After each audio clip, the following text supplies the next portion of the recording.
What's up, everybody? I am back. Michelle Ellison, of course, you know who I am. I'm excited to come on. This is the No Regrets podcast where we talk about the life, the lessons, and the legacy of my dad, Leon Bell. And I'm excited, as always, when my daughter can join me. So y'all help me welcome Asha. I'm here. Thank you to the people. That's my child. And I'm overly excited that we have my baby brother, the drummer himself, the best one on this side of Yes, heaven. sir. The GOAT. The GOAT, Bernard Bell. What's up? All right. How y'all doing? Doing good. Just glad to be here. You know, I say all the time, it's good to be seen and not viewed. Correct. So just grateful to be here. We're here. Normally we would do the 9th of every month, but we're super excited, even though this is the second year without us here on Earth celebrating the birthday of Leon Bell, but we're here in spirit and just wanting to give homage to him.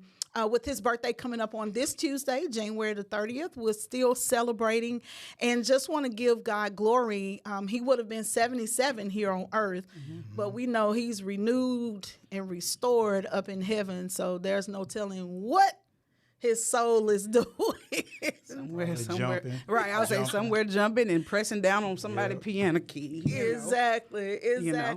So with that, Bernard, as I stated, we talk about the life, the lessons, and the legacy. Let's start off with the life of Dad. What is something that you took away from his life?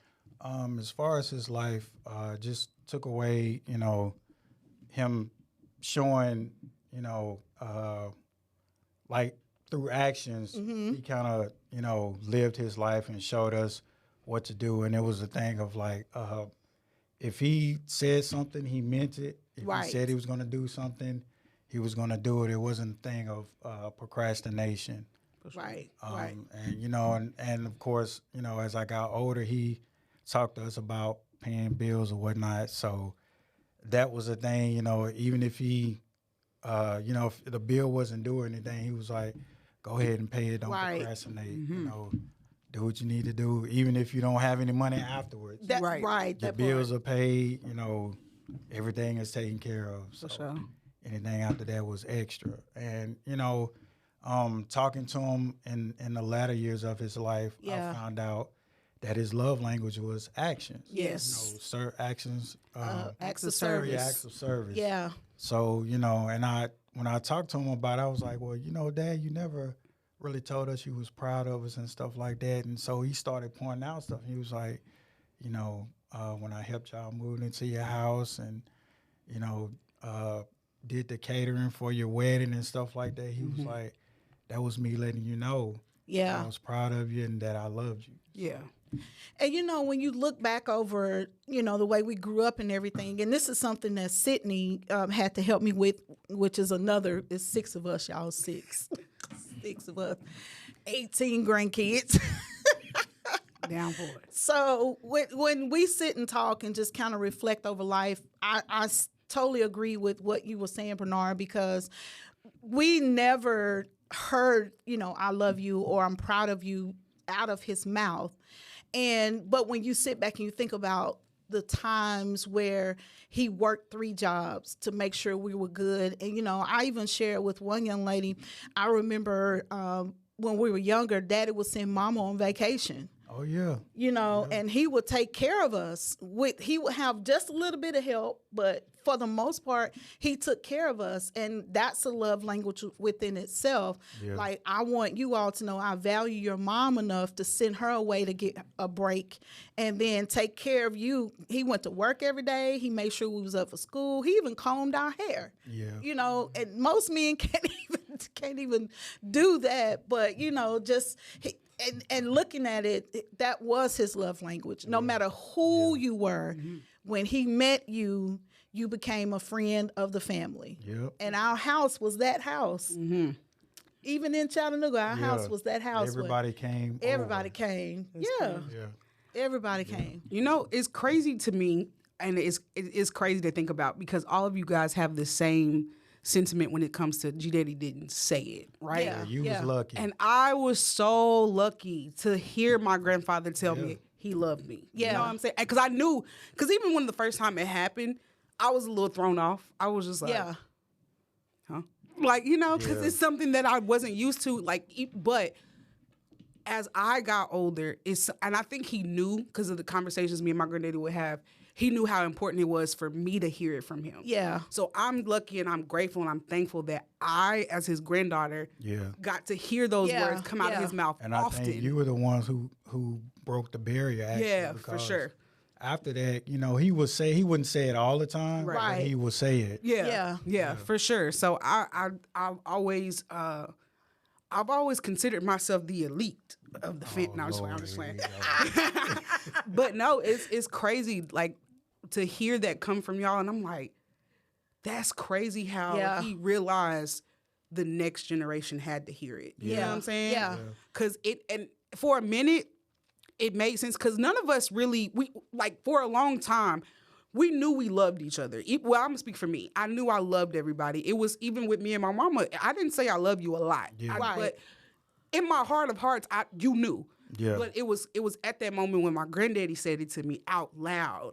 I'm like, okay, maybe I should tell people I love them a little bit more, you know? Yeah. So, and that made a huge difference for me, I know, because I struggled with that. Still do it just a little bit, telling people out loud. But I just think that is amazing, you know, that I got to experience that, and not everybody got to experience that. And it was like when you told me that he said that, I was like, what? How he gonna say it to you and not say it to us? And we was here before you.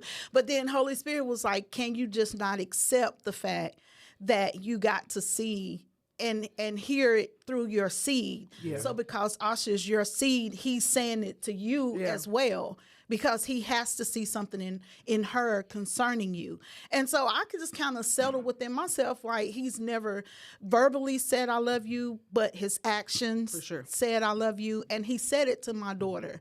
So I'm cool with that. But I can recall the one time, the first time he said it, I was at Farmer's with some friends. We were eating, and I accidentally called him. And we had a little small talk or whatever. And I said, and Holy Spirit was like, before you hang up, say I love you. And I was like, for what? He's in my mind, you know, he's going to say it back. Because he'll normally say, if you say love, he'd be like, all right. Something like that. So I said it. He said, okay, I love you too. And I literally lost it in Farmers. And one of the ladies that was there was friends with me at the time. She was the only one at the table that understood what happened, even though I hadn't verbally said what happened. She said, oh, your dad finally said he loved you. Yeah. And I shook my head like I was done, you know. So just, you know, when you think about his life, like you said, the acts of service, not just to us, but to those that he came in contact with, people. You know, and we've talked about it on other podcasts. There were some people, it was just like, dude, why? Couldn't understand it. Yeah. I mean, it was like even growing up, like some of the people he would meet at MTSU. He would bring them to the house, give them a meal, or give them some money or something like that. And I'm like, you don't even know this dude. We don't even know this guy. Like, exactly. But one thing about him though, like no matter what, like I remember me and my cousins, we were somewhere. It was like where you get all the kids. Like we weren't kids, but we were somewhere, and somebody had asked me about him. They were like, man, Mr. Bell, the only man I respected when I was coming up. He was the only one that looked at us and knew that we were just young boys trying to make it. He never judged us. He never, you know, so until this day, like, you know, one of my friends didn't know he passed. He was like, man, I gotta come see your granddad. Where they live? And I was like, hey, well, you know, he's moved on to glory. And he was like, it shocked him, but he cried. He was like, people don't know the type of man Mr. Bell was. He said, you don't know how many times Mr. Bell seen me walking home.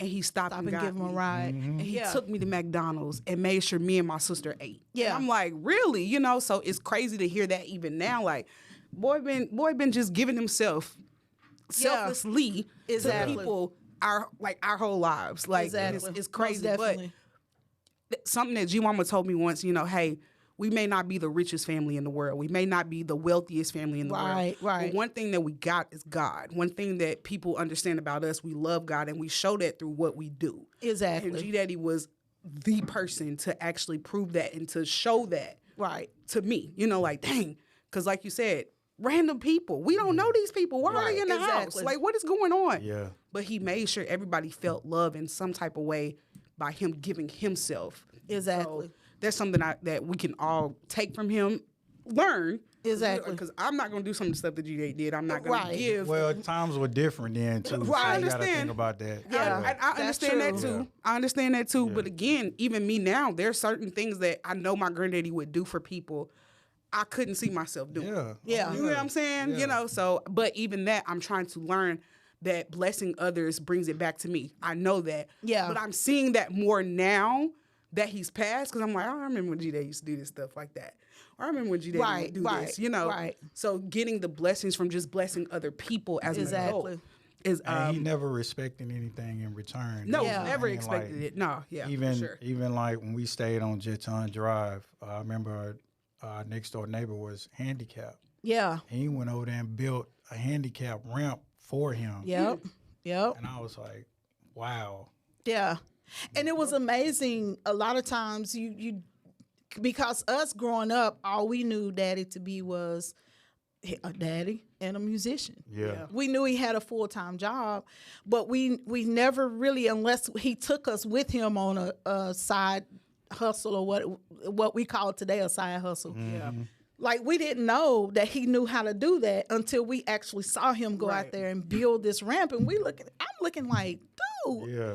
But when you think about how he grew up, it all came through his upbringing, because his mom, grandmom, she taught all of them how to sew, how to cook, because she said none of her children would grow up and not be able to take care of themselves, Right. Yep. because of the situation she was in, when it came to their dad or what have you. So Daddy, he was very skilled with his hands. Very. He was very smart. A lot of people really don't know. He had several degrees, Several certifications. Certifications. Yeah. Daddy wasn't no fool now. No, he wasn't. He wasn't no fool now. Yeah. Not by no means. So when you think about people like your friend, those are the people that we want to join us on the podcast, For sure. so we can hear those type of stories and what our dad and granddaddy meant to you. So if you want to be a part of the No Regrets podcast, just drop it in the comments and let us know you want to come on. But we're going to move forward. Now we've talked about what we've gotten from his life. What lesson have you taken away? Lesson, I would say, just learning to, I ain't gonna say learn, but accepting people outside of your family as your family. Yeah. It wasn't a thing of like, okay,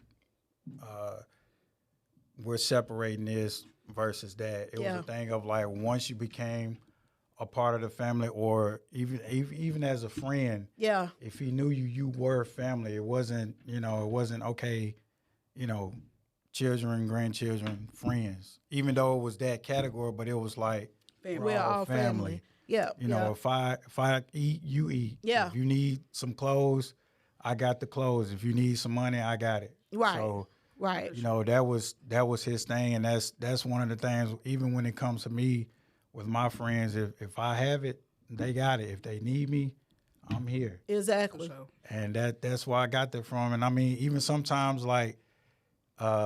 just, with my wife, she'll say, why did you do that, or blah, blah, blah. And it's like, well, that's just how I grew up. Right. That's how I was raised. It's not that I'm being taken advantage of or anything like that. Yeah. It's like, Yeah.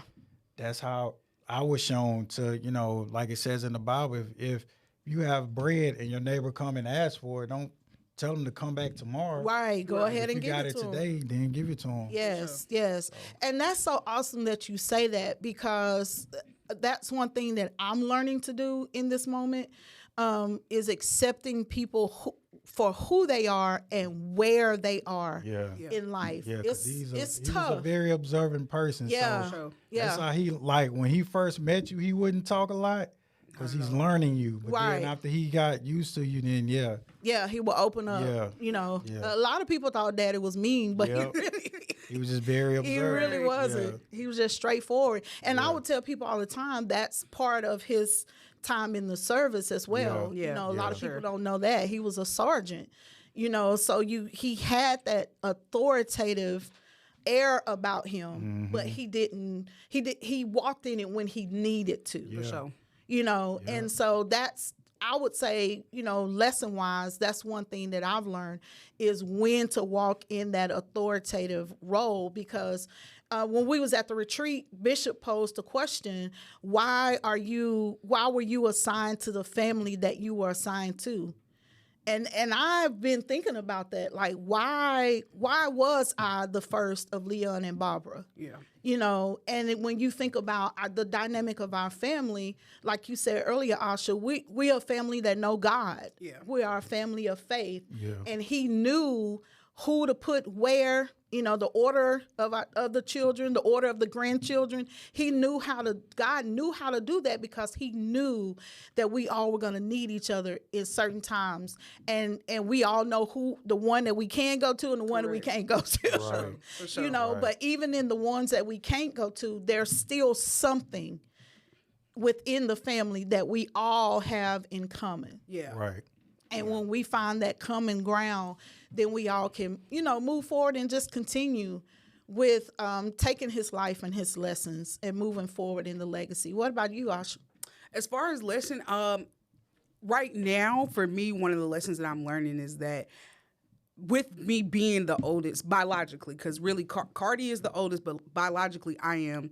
But what I'm learning from G Daddy is how to be the glue, Yeah. but show up for myself. You know what I'm saying? Yes. And That's it's crazy. good. I tell my coworkers all the time.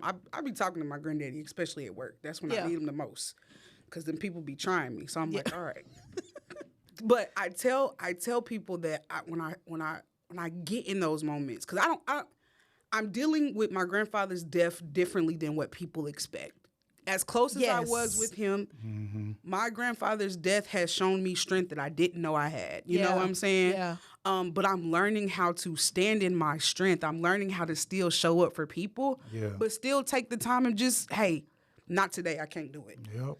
Yeah. Not today, I can't do it, because my granddaddy would tell me all the time, you do what you want to do, that, and you do what makes you happy. Yeah. And sometimes what makes me happy is sitting at home looking at his obituary and like, what we gonna do? These people are acting up. What we gonna do, man? What you want me to do?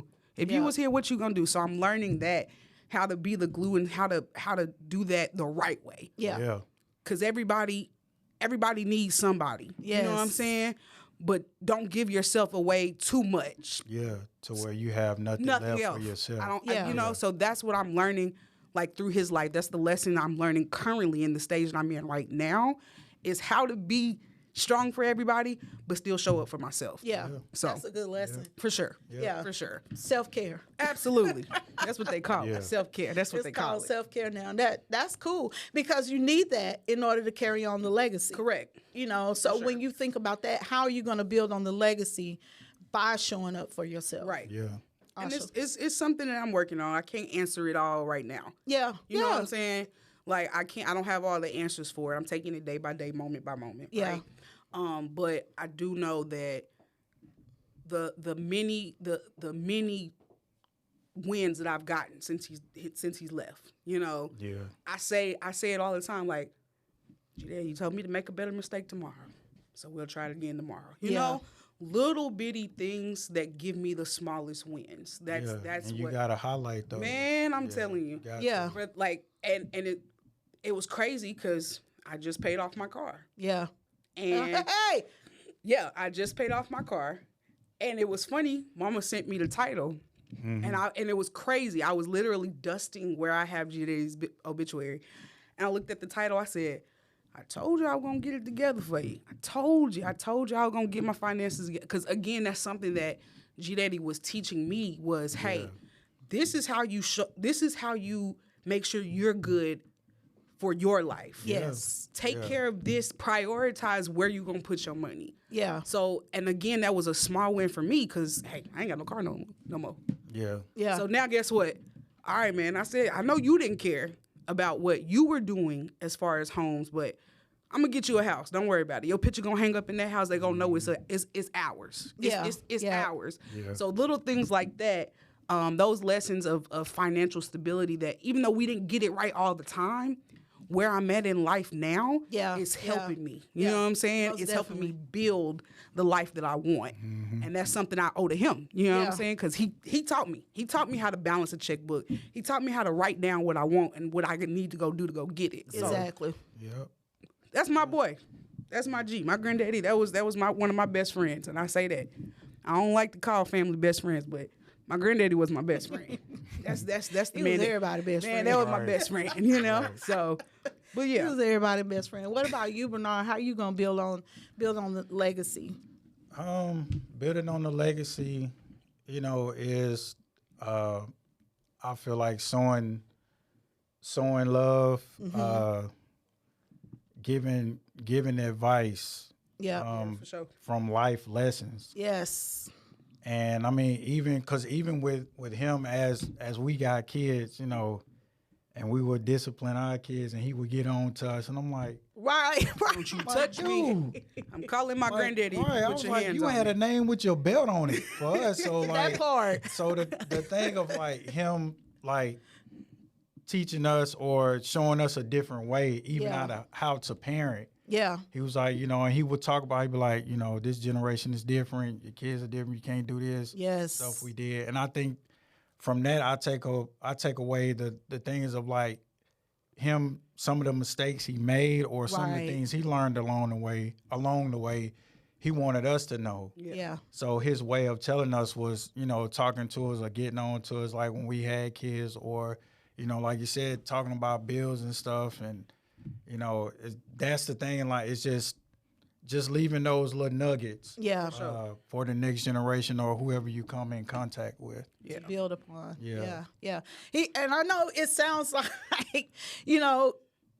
like you said, we were not the richest family, Yeah. but my dad died with a good name. Yeah. Yeah. He That's died what a legacy is. with a good name. And so we have to make sure that we continue that good name. Now, everybody, of course, like you said, gonna make mistakes. Just make a better one Yeah. tomorrow. Yeah, for But sure. he literally, like when I was going around handling business, I would literally walk out of one place and just sit in my car and cry because it's like, Lord, this is how I want to leave this earth. Yeah. And Susan, the young lady I work with, she came to me one day, and that's how I got the name of the podcast, because she said, you have absolutely no regrets. Your family has no regrets because you all stood flat-footed and you took care of your dad. You're taking care of your mom. You're handling business.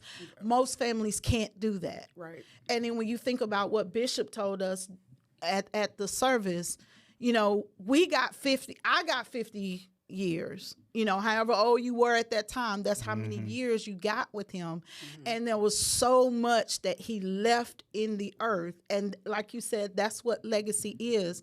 When you drop off something that somebody can take and build upon, then you've lived your life. Yeah. And he used to sing the song all the time, may the works I've done speak for me. May the life I live speak for me. When I'm dead in my grave, I want the works that I've done to speak for me. And even after it's going on 2 years since his passing, but it's been rough.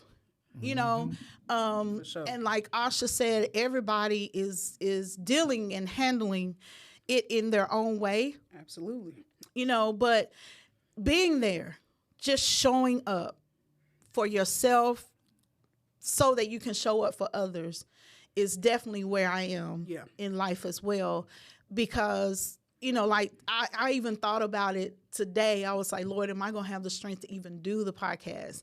Because I've been tore up all week, with that and other things. And, I made a post last night on Facebook, like, I wish heaven had a phone. Yeah. So that I could call my daddy, because I have things that I want to ask him right now, just about life that I can't ask. And so I find myself like you, just sitting there with my pillow, like, Daddy, what am I gonna do, or how do I do this, or I may talk to the plant that I got. For sure.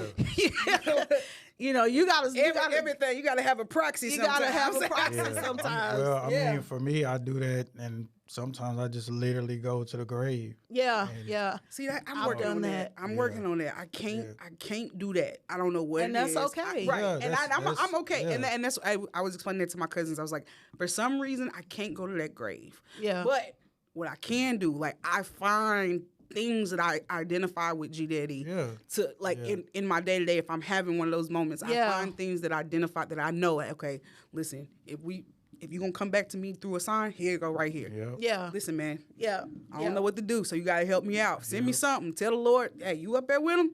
Tell him to send me a sign so I know what to do. Exactly. Because right now it ain't, So I do understand. You just find yourself and you, like you said, you have so many questions. There's so many questions that you have. Exactly. But at the same time, again, I am learning. Those questions can be answered. Yeah. Oh yeah. If Most you definitely. keep talking enough, and you keep praying enough, and you keep asking enough, and you keep seeking enough, the questions will be answered. Exactly. It's a little rough right now. It's a little hard like you right said, now. It's the point of looking for and listening. Correct. Because if all you're doing is just dropping off and you never take the time to listen, you're gonna miss it. You're gonna miss it. Exactly. Correct. So. And that's one thing that I've had conversation with one of our sisters. Like, you can't get upset when people don't want to do what you want them to do when it comes to how we're grieving. Correct. We're 6 different people. Yep. We got 18 different children involved. And then we even have younger great-grands that have no clue what's going on. Yeah. So we have to be strong enough to be there for the 18, and then the 18 have to be strong enough to be there for the 5 or 6. Yeah. Somewhere up in there. Somewhere. I done lost count. But we, like Bernard said, each generation has to reach and teach the generation. And so if we, as the original 6, don't show each other, hey, I'm here for you. Yeah. And I'm not going to expect you to grieve the way I grieve, or I'm not going to expect for you to have the same lesson that I have, because it's like we said in the grief gathering, we all had our own experience with that loved one. Yeah. And so I can't expect for Bernard to be crying every day because I'm crying every day. Right. His experience with Daddy was different. Just like your experience with Daddy was different. Yeah. If I'm sitting around crying all day, I can't expect for everybody else to cry all day. Right. But then I do expect for you to come and say, hey, you got to get yourself together. Absolutely. Like, I know you hurting, I'm hurting too. So you got to get strong so you can come when my time comes, so you can be there for me. Right. Well, And Daddy so- would say you need to pull yourself yourself together. Pull yourself together. Get up from there and pull yourself together. Yeah. Get it together. Life ain't over. Life is not Yeah, over. yeah. Life That's what he would and say. life goes on. Life goes on. Life goes on, and Yeah. I know that. And my grandfather wasn't an emotional person. He wasn't too emotional. No, he was not. And so that's why I say for me, Well, what I mean by that was he knew how to show emotion. yeah. But like you didn't see my granddaddy cry all the time. You didn't see you didn't see that side of him so much. Yeah. You Not knew a it was lot. there. Yeah, You knew it was not a there. lot. You seen it. But Yeah. that's one lesson that I'm learning is like I don't have to be the person that cries all the time. Right. I don't have to be the person that holds it together all the time. Right. But let me take what the human part of me and have those moments. But still, again, like that's why I say it's helping me. You know, Yeah. because I have days where I might cry all day. Yeah. I have those days. Right. Believe it or not, I know it's hard to believe, but No. I have those days where I Yeah. cry all day. We all do. I have those days where I don't want to deal with nobody. Right. I just, I'm like, nope, I don't even want to go to work. I don't want to go to the grocery store. I'm cool. Leave me in my room. Yep. Kara, don't say nothing to me all day. But then I have moments where I want to call everybody like, hey, are you okay? Right. I know this is hard. Right. I get Right. where you're at. I understand that even us as a family, everything ain't all peaches and cream all the time. But we're here, So Yeah. Let's just continue to let's show do up it for each other. Let's Yeah. do it. Because he definitely will say, what's wrong now? Yeah. What y'all fussing about now? Oh, brother. You had that face. Right. Yeah. Oh, Lord. Yeah. That's Well, crazy. Just let them learn. Let them learn. You know, I think that's been the hardest thing for me is I've tried to be strong for everybody all the time. And in those moments when I know they're coming and I feel them coming, I'm still like, don't come today, show up another day. Yeah. You know, don't bother me today. I don't want to feel this today. I don't want to stand in this today because I got to be strong because I don't know who going to call me today. Right. You know, I don't know who I'm going to reach out to today. But, you know, this week it was just like Asha said, I had to show up for myself and say, I'm going to take this moment. I'm going to stand in it. I'm going to do what I have to do in order to move forward. Yeah. So, and that's something he would have done, you know. For sure. Hey, I got hit with this, you know, and I've seen that, you know, where he gets hit with something and it's like, okay, I got to sit here for a moment. Yeah. Then he'll map out a plan. And that's the thing. Like, even in him mapping out a plan, what I used to see was my dad go and play and sing. Yeah. And sometimes he would cry if he's going through something. Yep. Because, I mean, my thing was, like, growing up, I've always practiced with my dad playing drums. So anytime he would play, I would just, whatever I'm doing, I just stop. And I even find, like, Khalil would do that with me at home. Like, if I start practicing, he can be in his room playing and he'll just stop and just come in there and get his headphones. So, like, seeing that side of him let me know that, okay, it's okay to be vulnerable at times as a man. Yeah, most definitely. You know, because, you know, we grow up as a man, like, don't cry, don't do this. Right. You can't be vulnerable. That's going to make you look weak in front of everybody. Yeah. But it's that thing of, like, you know, he's talking to God at that moment. He's healing at that moment. Like you say, he's getting a plan together. Right. So he's listening, you know, from God through all of this. And that's what I find myself doing sometimes at home. Exactly. Oh. Singing a song. Yeah. Absolutely. Find that. Yeah. And in that, there will be times where now that, you know, we're older, he would do that and us not knowing there may not be food in the house or enough food in the house. And we would just start singing and playing or whatever. And then next thing you know, somebody knocking at the door, you know, here's a check or God laid y'all on my heart. Here's some food. You know, and now that we understand, we know now how and why. Yeah. But at that time, you're just looking like, oh, this what happened when you start singing and praying. Right. Yeah. You know? And I mean, even the hard times, like I remember a time where the water got cut off. Yep. And my dad didn't have a car. Yep. And he went to work. He walked to work, came back home with trash bags of water. Yeah. For us to just to take a bath. Exactly. Warm up on the stove. He's come. I mean, we stayed on Jetton Drive. He worked at MTSU. So imagine walking home with 3 or 4 bags. That's like the Academy water, Street. like trash bags. Academy Street area. Because, you know, they done changed everything over there now. Yeah. So that's like the Academy Street. Yeah. So think about the level of faith that it took for trash bags from MTSU to the Academy Street area, and not one of them had a hole. Yeah. They didn't bust at all. Didn't bust at all. I mean, these was the industrial trash bags, so these wasn't no, you know, Glad bags you buy in the store. Right. They were the big bags they use in businesses and stadiums and things like that. Yeah. Man, whoo. So those bags are already heavy. Yeah. You know what I'm saying? Yeah. So it's those things that we take, you know, from his life. And a lot of people, they look at our family like, how in the world? Y'all are real tight. Well, we don't know anything else. Yeah. We don't know anything else but to love through. We don't know anything else but to pray through. We don't know anything else but to sing through. We don't know anything else.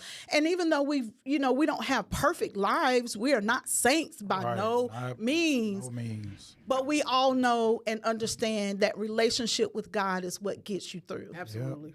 Yeah. You know, so we're not a perfect family, but we are a family who loves and believes and trusts in God. And that's why we are the unit that we are, and grateful, because everybody can't say that. Yeah. So that within itself, you know, is a legacy. So, you know, again, if you want to be a part of this podcast, no regrets. We're just living out the life, the lessons, and the legacy of the late, great Leon Bell. And we're doing that with no regrets, because at the end of life, we want to, as Bishop say all the time, die empty. Yep. And I honestly believe in my heart of hearts, my dad, your granddad, our dad, died empty. For sure. He had nothing, you know, unfortunately, I still believe he still has something to offer. We all still believe that. Yeah. But, you know, only he and God knows. Right. And, you know, with the state in which he was found, in my heart, he just said, Lord, I've given all I can, so I'm ready. Take me now. Yeah. Come on and get me. I'm all good. You know. So if you want to be a part of this podcast, listen, I don't care who you are, where you are, we can make it happen. Just drop it in the comments. I want to be a part, and we will schedule you to be a part of this podcast where we talk about, you know, life lessons that you've learned from my dad. And I'm, again, just grateful that Asha's still hanging in here with me. I'm here, cuz. And I'm grateful that Bernard came. He took time out of his busy schedule. For sure, for sure. You know, and I do want to have you back, because I really want to delve into that moment in your life when you took a stand for yourself against that. Ooh, I want to talk about that. I want to hear that. Yeah. Yeah. That was, you know, we're going to stay tuned for that episode. But listen, I thank you for hanging out with us on today and on Tuesday, the 30th, on today. If you can do me one good favor, I want you to flood, if you know any of us, my brothers, my sisters, the grandchildren, whomever you know in our family, flood our timelines with one of your favorite hymns. Because my dad was all about those hymns. He loved the hymns. And even if you don't have a hymn, just send us a memory of an encounter with Leon Bell Sr. We want you to help us celebrate him on his birthday. Sure. So we're out. Have a great rest of your week, and just continue to live life with no regrets. Sure.